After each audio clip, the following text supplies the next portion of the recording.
For this video, you find me with the 2022 Toyota Highlander Hybrid Bronze Edition. It's finished in this cement paint, which is exclusive to this trim, and it comes with a graphite interior with plenty of bronze highlights. Altogether, with delivery, you can get this spec for $46,895. How's it going, everyone? Welcome to Shifting Lanes. My name is Hanson, and in this video, I want to share with you my review of Toyota's three-row SUV, which has been equipped with some eye-catching features. And I'll share with you my likes and dislikes about it so that you have a better idea before you buy. And if you learn anything new while watching this or have any feedback, comment it down below. And if you like this style of video review, make sure to hit that like, subscribe, and especially that notification bell button, because your views and your comments will keep this channel growing. This new special edition is basically a Highlander Hybrid XLE model that's been dipped in some bronzer.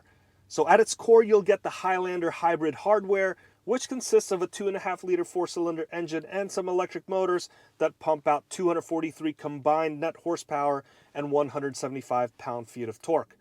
This one comes in the 7-passenger seating configuration, and you can get it in either front-wheel drive or all-wheel drive flavors. This one has the all-wheel drive built in it, and this one works a little differently than other traditional all-wheel drive cars, and I'll explain that to you a little later. And built on top of the Hybrid XLE parts, there's a lot of unique components that make this Bronze Edition really stand out.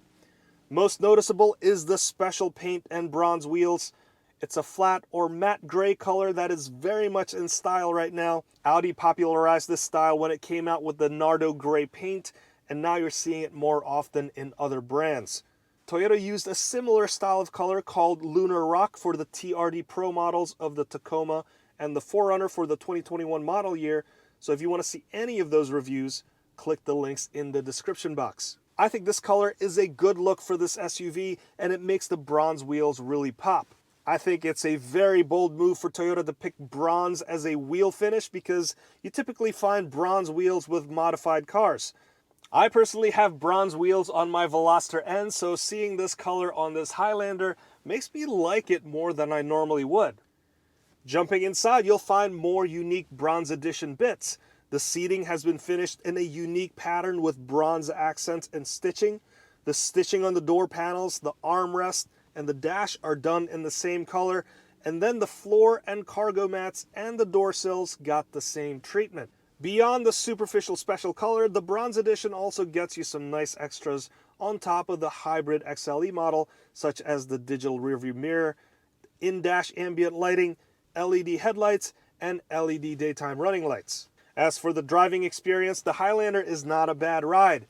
On smooth highway roads, it certainly feels quite comfortable, although there can be a bit of road noise within the cabin at higher speeds. And once the road gets a bit choppy, the ride can be a tad harsh. Performance-wise, the 2.5-liter engine with the hybrid hardware is a pretty good performer. The added all-wheel drive capability feels strong and makes the Highlander feels like a quick commuter for its size. According to Toyota, you can expect a flat 35 miles per gallon across the board. So earlier I mentioned that this is the all-wheel drive version and that it works slightly differently than other cars with traditional all-wheel drives. And that's because there's no mechanical drive shaft that connects the front and the rear axles. In this Highlander, you'll find an electric motor that drives the rear axle. So the benefit of that design is that when you're in an off-road situation or when you're accelerating hard, that electric motor is going to turn on and give you extra torque to help push this Highlander along. But when you're in a highway situation and you're just cruising along and you don't need that all-wheel drive feature, that electric motor is just going to stay turned off, which means that when you don't need the all-wheel drive feature, this is just going to drive like its front-wheel drive version. There's no extra parasitic loss in the form of a spinning drive shaft that spins all the time that's going to lower your efficiency. In terms of handling, this SUV handles pretty nicely for its size. It's no sports car, but it doesn't feel too clumsy for those times you're presented with some great back roads. And I found it kind of strange that the steering effort on this SUV feels a little bit heavy, almost like a sports car. But is it really necessary? Not really. I kind of prefer a lighter steering effort for cars of this size. As for cargo space, here's where the Highlander makes more sense than the RAV4 or the other smaller SUVs. With the third row up, there's 16 cubic feet of space.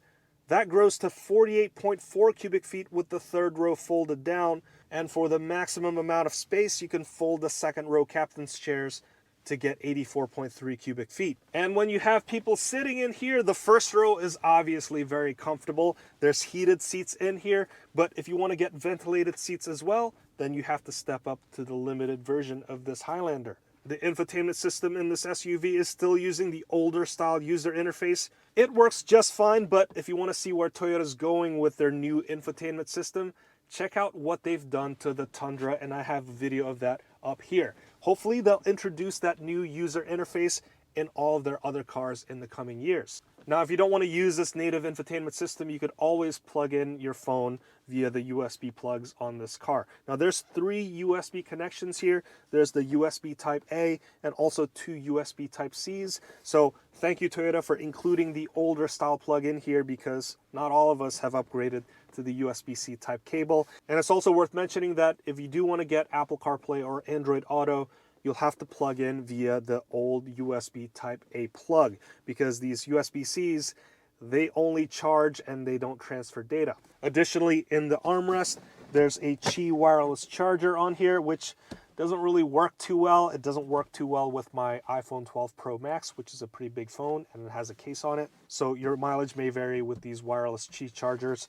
And there's also additional plugs in here as well if you want to plug in any other electronics. And considering how we usually have a bunch of cables in our cars, I really appreciate what Toyota has done here, because they've included some sort of a cable management system so that you can at least keep things looking a bit tidy. Looking up top, you'll find a moonroof just like in the XLE trim. If you want the fancier panoramic sunroof that the second row folks can also enjoy, you'll have to step up all the way to the Platinum model, which I've actually already reviewed before, so if you want to see that video, check the link up here. Moving on to the driver's seat, there's a pretty large instrument cluster that has a digital display in the center. And here's where you can adjust all of your driving aids and safety parameters, display your all-wheel drive torque meter, and various other things. And all of that can be controlled via the buttons on the left-hand side of the steering wheel. As for the second row, the captain's chairs are nice. There's a built-in sunshade on the door, some HVAC controls on the center console, USB connections, vents on the ceiling like in an airplane, and there's plenty of legroom at 41 inches. There's no heated seats in this Bronze Edition, just like the other XLE models, so if you want heated seats for the second row, you'll have to go up to the Platinum model. And then finally, for the third row, it is a little tight in legroom space, just like most 3-row SUVs of this size, so reserve this space for children and other people that need a timeout. Overall, the Highlander Hybrid Bronze Edition is a pretty nice 3-row SUV. It rides decently well, and the hybrid performance is pretty solid. There's plenty of cargo and personal space inside, and with this special edition paint and bronze wheels, it doesn't look too bad either. Please let me know your thoughts about this SUV in the comments below. If you want to know some good alternatives to this Highlander, check out my reviews on the Acura MDX and the Hyundai Palisade. If you want to see those, check out the description box below. Let's wrap it up right there. My name is Hanson, and I want to thank you so much for watching all the way till the end. And if you haven't already, please hit that like, subscribe, and that notification bell button so that you can be notified anytime we make a new video. Let's end it right there. This has been the 2022 Toyota Highlander Hybrid Bronze Edition, and I'll catch you next time.